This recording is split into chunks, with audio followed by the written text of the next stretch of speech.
गए पाप उसका पीछा कभी नहीं छोड़ते, वह सदैव उसके साथ साथ चलते हैं। ये कहानी है ऐसी ही गरीब माँ और उसकी बेटियों की। अरे क्या कर रहे हो तुम? चलो जल्दी जल्दी शलगम तोड़कर बोरी में भरो।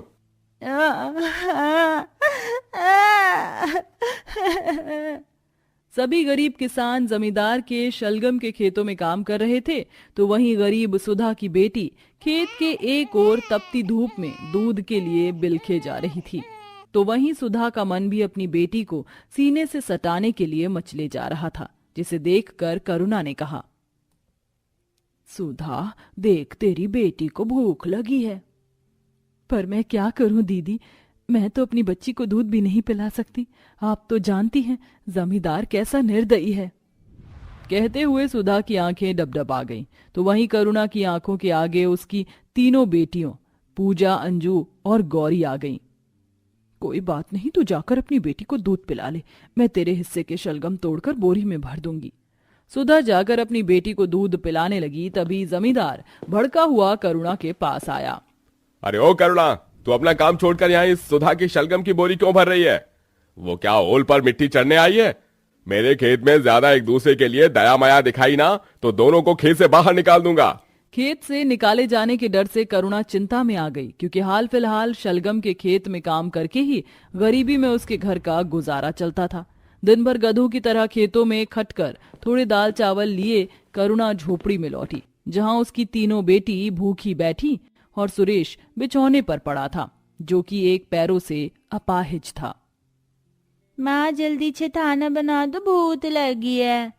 अरे गुड़िया, बस अभी बनाती हूँ। बड़ी कठिनाई से करुणा मिट्टी के चूल्हे पर दाल भात और शलगम की सब्जी बना देती है।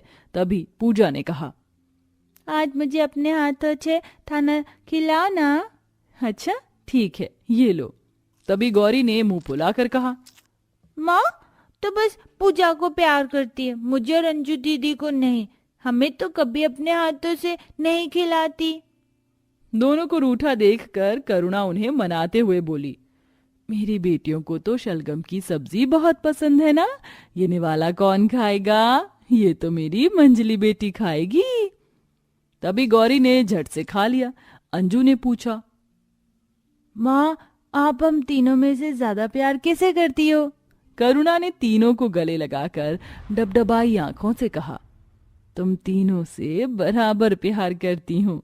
करुणा की अपनी बेटियों में जान बसती थी, मगर वह बहुत ही सीधी साधी थी। तो वहीं उसकी तीनों बेटियां पढ़ने लिखने में होशियार।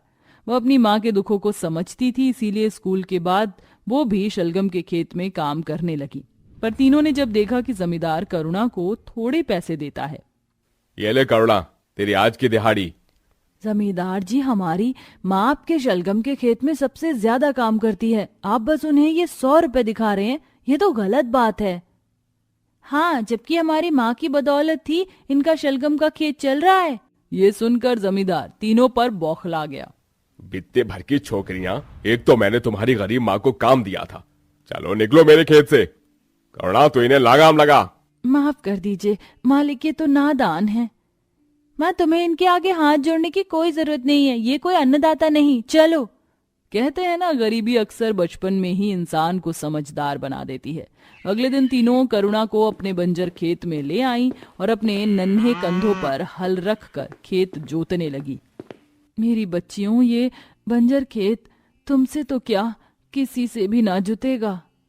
माँ, इस दुनिया में बिना मेहनत के कुछ नहीं होता। हम खेत जोत कर अपने खेत में शलगम की खेती करेंगे, क्योंकि इस खेत की मिट्टी एकदम भुरभुरी है, इस पर शलगम की बहुत अच्छी खेती होगी। करुणा और उसकी बेटियां कड़ी मेहनत करके खेत जोतने लगी और शलगम बो दिया। उस दिन जब तीनों शलगम के खेत में काम कर रही थी, तभी जमींदार गुंडों के साथ आ धमका। आगे बढ़ कालू और टेटुआ दबा दे सालियों का।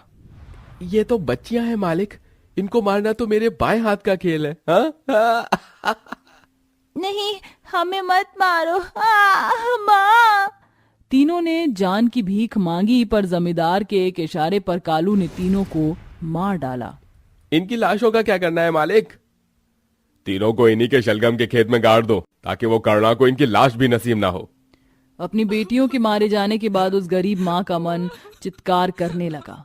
वहीं जमींदार ने जिस जगह पर उन तीनों को गाड़ा था, कुछ ही दिन बाद वहां पर 3 अद्भुत शलगम उग गए, जो कि और कोई नहीं, करुणा की तीनों बेटियां थीं। पता नहीं माँ किस हाल में होगी, उन्होंने कुछ खाया पिया होगा कि नहीं। चिंता मत कर पूजा, हम उस जमींदार को छोड़ेंगे नहीं जिसने हमारी माँ को आंसू दिए हैं।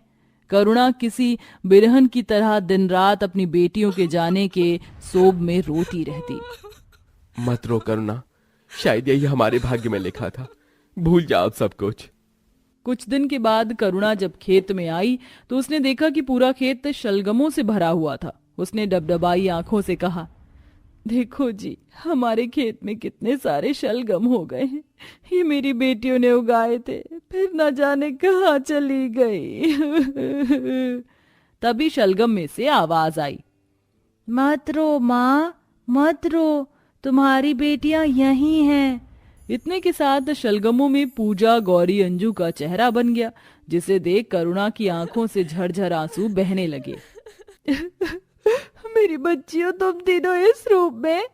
ये हमारा पुनर्जन्म है माँ, क्योंकि हम अधूरी इच्छा के साथ मर गए। अब सारे दुख के दिन मिट जाएंगे। माँ, इन शलगम को ले जाकर बेचो। करुणा जैसे एक शलगम तोड़ने लगी, तभी उसकी शलगम बिटिया वहां दूसरा शलगम उगा देती। शलगम बेचकर उस गरीब माँ की बदहाली मिटने लगी।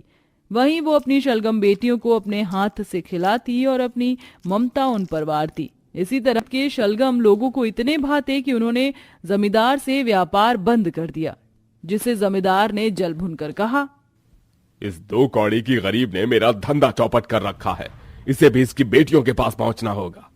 ईर्ष्या में आकर जमींदार ने उस रात गरीब करुणा की झोपड़ी जला दी। बेटियां भी खाई और उनकी गरीब माँ भी। अब इनके शलगम के खेत पर मैं अपना कब्जा कर लूंगा। पर करुणा और सुरेश छिपकर सारा नजारा देख रहे थे। अगले दिन जमींदार जब खेत पर आया तो करुणा और सुरेश को जिंदा देखकर चौंक गया। तुम दोनों जिंदा हो? तुम्हें तो मैंने मार डालना चाहा था, जैसे मेरी बेटियों को मारकर इस खेत में गाड़ दिया। तो तुझे सब पता चल गया। कोई बात नहीं, आज मैं तुम दोनों को मारकर इसी खेत में गाड़ दूंगा। ये सुनते ही गरीब करुणा की तीनों शलगम बेटियां एकदम विशाल हो जाती हैं, जिसे देखकर वह थर थर कांपने लगा। ये क्या भला है, इतना बड़ा शलगम, और इसमें तो करुणा की तीनों बेटियों की शक्ल दिख रही है। कहीं ये कोई जादू टोना तो नहीं जानती? तभी अंजू उसे एक हाथ पर उठा लेती है। तो जैसे कपटी और पापी जमींदार को जीने का कोई हक नहीं। तुम इस धरती के बोझ हो, बोझ जो गरीबों को सताते हैं। छोड़ दे, छोड़ दे। अंजू जमींदार को ऊंचाई से जमीन पर पटक देती है। तभी खेत का वो हिस्सा धंसने लगता है। अरे बचाओ कोई मुझे, अरे अरे अरे मत मारो। हमने भी तो तुझसे ऐसे ही अपनी जान की भीख मांगी थी, तूने हमारी जान बख्शी थी नहीं ना, अब तू भी मर। देखते ही देखते जमींदार मिट्टी में दफन हो जाता है। माँ, हमारे साथ यहीं तक था, अब तुम्हारी शलगम बेटियों को जाना होगा। नहीं मेरी बच्चियों, अपनी माँ को छोड़कर मत जाओ।